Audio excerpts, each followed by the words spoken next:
दोस्तों नमस्कार, मैं संदीप गौतम हूं और आप देख रहे हैं आपका अपना चैनल नेशनल 24 न्यूज। इस वक्त हम विधायक जी जो पूजा पाल जी पूर्व विधायक हैं उनके पास हम बैठे हुए हैं, उनके आवास में हैं और चायल विधानसभा से चुनावी मैदान में हैं।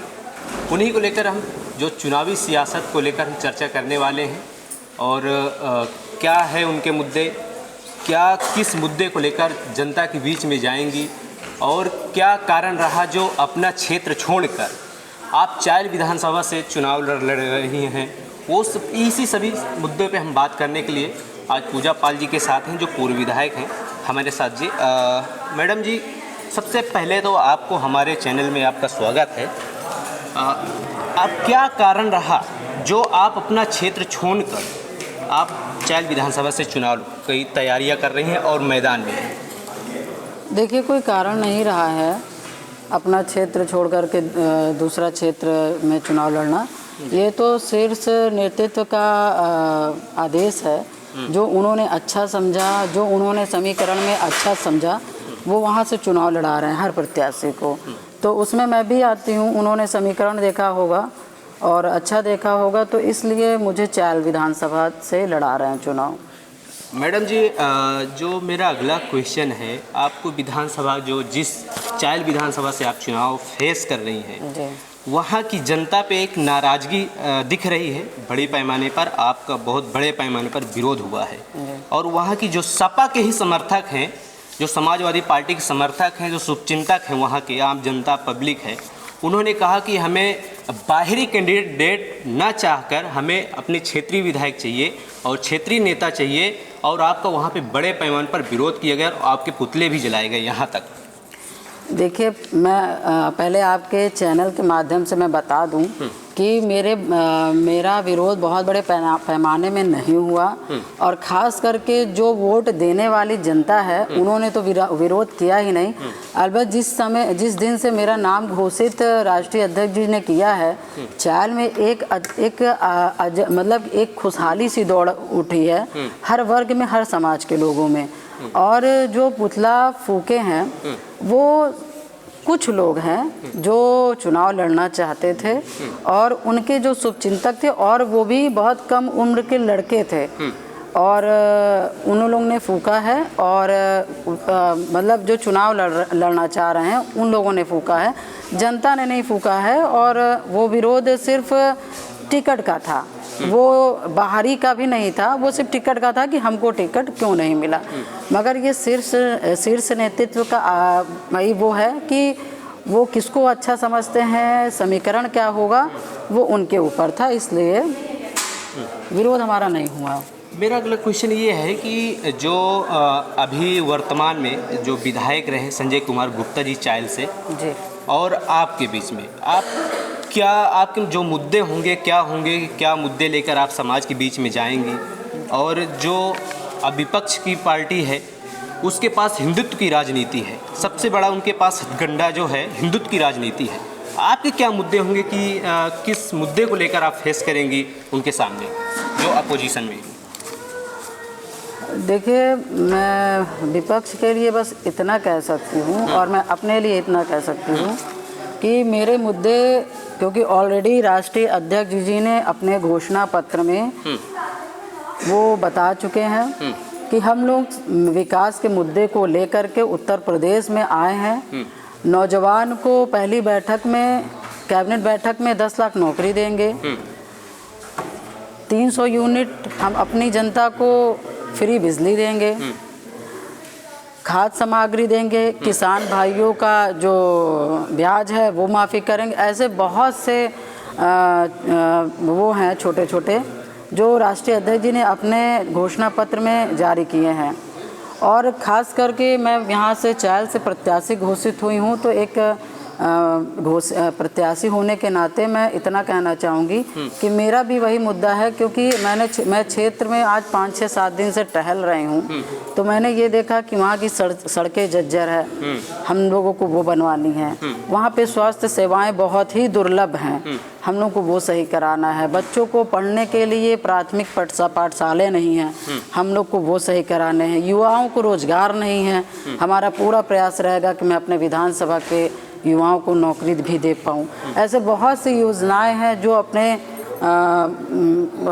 सब कुछ हम लेकर के चलना चाह रहे हैं और करना चाह रहे हैं। क्या जो चायल की जनता है, जो आम पब्लिक है वहाँ की, जो ज़्यादातर हमारा जो समाज है, कमेरा वर्ग है, डेली का कमाना है, डेली का खाना है, क्या उनके लिए कोई स्पेशल कोई कंपनी है या फिर कुछ उनके लिए आप चायल विधानसभा में ऐसा कुछ रोजगार उनको देने का काम करेंगी या फिर क्या करेंगे? देखिए बिल्कुल, वहाँ पर अभी तो मैंने, क्योंकि अभी तो मैं वहाँ बहुत अच्छे से नहीं जानती हूँ, मगर वहाँ पर चीज़ों को देखा जाएगा, समझा जाएगा और ज़मीनें बहुत अच्छी हैं और वहाँ पर जनता के लिए क्या लगाया जा सकता है, उनके लिए क्या रोज़मर्रा का जो आमदनी हो सकती है या उनके लिए बेनिफिट वाली चीज़ें जो लगाई जा सकती हैं, वो उस समय तय किया जाएगा। क्योंकि बहुत से ऐसी चीज़ें होती हैं जो उस समय सरकार बनने के बाद और लोगों से मिलने के बाद क्या कैसे यहाँ की स्थिति है, यहाँ पे क्या लग सकता है, कौन सा उद्योग लग सकता है, ये उसी समय पता चलता है। मैडम एक और आपके लिए एक चुनौती या कहा जाए या फिर क्या कहा जाए वो मुझे नहीं समझ में आ रहा है। एक माइनॉरिटी चेहरा जो चायल विधानसभा में है, जो मुस्लिम समाज से आते हैं, एडवोकेट दानिश अली हैं, जो बहुजन मुक्ति पार्टी के कार्यकारी प्रदेश अध्यक्ष भी हैं और वो भी चुनावी मैदान में हैं। क्या लगता है आपको उनके सामने कैसी आपको चुनौती फेस करना पड़ रहा है या फिर कैसा क्या है ये आप? देखिए मैं, क्योंकि जो जनता वहाँ है बड़े पैमाने पर उनके समर्थन में दिख रही है। देखिए दिखने को कोई भी कहीं भी दिख सकता है, मगर मैं जहाँ तक मैं घूम रही हूँ, टहल रही हूँ, और पहली बात तो ये जनता की तरफ से खुद आवाज़ आ रही है कि आँख बंद करके अल्पसंख्यक के भाई हमारे जितने भी लोग हैं वो सिर्फ और सिर्फ माननीय राष्ट्रीय अध्यक्ष जी को जानते हैं और उन्हीं के साथ चलना चाहते हैं और उन्हीं के सरकार बनाना चाहते हैं और उन्हीं को 22 में मुख्यमंत्री बनाना चाहते हैं। आप ओबीसी समाज से आती हैं, पाल हैं, पूजा पाल जी हैं आप। ओबीसी समाज की अभी तक देश में आज़ादी के बाद अभी तक जाति आधारित जनगणना नहीं हुई है जी। उसको लेकर आप क्या कहें? देखिए इसमें हम सभी लोग, हमारे राष्ट्रीय अध्यक्ष जी भी, सभी लोगों ने इस पे बहुत जोर डाला है और उनकी ये खुद की सोच है कि जैसे सरकार बनती है या जो भी रहेगा, और क्योंकि इसमें तो बहुत हम लोग राष्ट्रीय अध्यक्ष जी ने सवाल भी उठाए कि जनगणना होनी चाहिए और तब जा कर के ओबीसी जो हमारी, क्योंकि बहुत साल पहले हुआ था और अब हो तो पता चले कि हमारी संख्या क्या है। जब संख्या आपको पता चलेगी तो उस हिसाब से आप चीज़ों को बंटवारा कर पाएंगे और क्योंकि चीज़ों को सही से आप बराबर से बांट पाएंगे। तो ये तो हम लोग का खुद है कि जनगणना होनी चाहिए जी। मैम मेरा लास्ट क्वेश्चन है, आप अपने क्षेत्र की जनता को क्या मैसेज देना चाहेंगी? मेरा यही लास्ट क्वेश्चन है आप। देखिए मैं अपने चायल विधानसभा के सभी भाइयों बहनों, पिता तुल्य बुजुर्गों, नौजवान साथियों से यही कहना चाहूँगी कि मैं आपके बीच में प्रत्याशी के रूप में बन के आई हूँ और आपका आशीर्वाद मिलता है, प्यार मिलता है, तो मैं आप लोग के साथ में रहना चाहती हूँ, काम करना चाहती हूँ और मेरा यही रहेगा कि सबसे पहले मैं चायल विधानसभा के अपने सभी लोगों को सुरक्षित रखूँ। उनके जो, क्योंकि मैंने सुना है कि उनके साथ बहुत अत्याचार हुआ ज़मीन को लेकर के, बहुत लोगों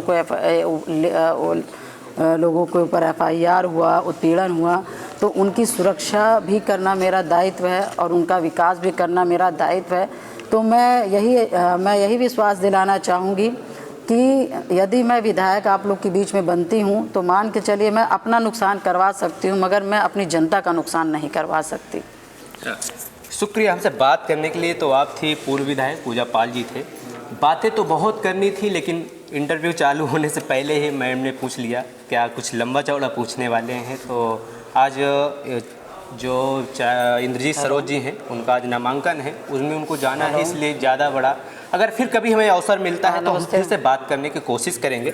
तो अभी देखना ये है कि क्या चायल की विधानसभा की, जो चायल विधानसभा की जनता है क्या कुछ करके दिखाएगी और तमाम पार्टियां जो हैं अपनी अपनी शक्ति प्रदर्शन में लगी हुई हैं और अपने अपने वादे लंबे वादे हैं, जो आश्वासन है अब पहले से देते चले हाँ, हैं और बोले अभी भी भैया। दे रहे हैं। तो आपने इस वीडियो में काफ़ी कुछ हमने बातें किया, और इस वीडियो में आपको क्या लगता है और क्या आपकी राय है, क्या आपकी प्रतिक्रिया है, आप कमेंट्स बॉक्स में जाकर अपनी राय जरूर देंगे। तो अब तक के लिए इतना ही। आप देख रहे हैं आपका अपना चैनल नेशनल 24 न्यूज़। शुक्रिया। मैं संदीप गौतम आपके साथ।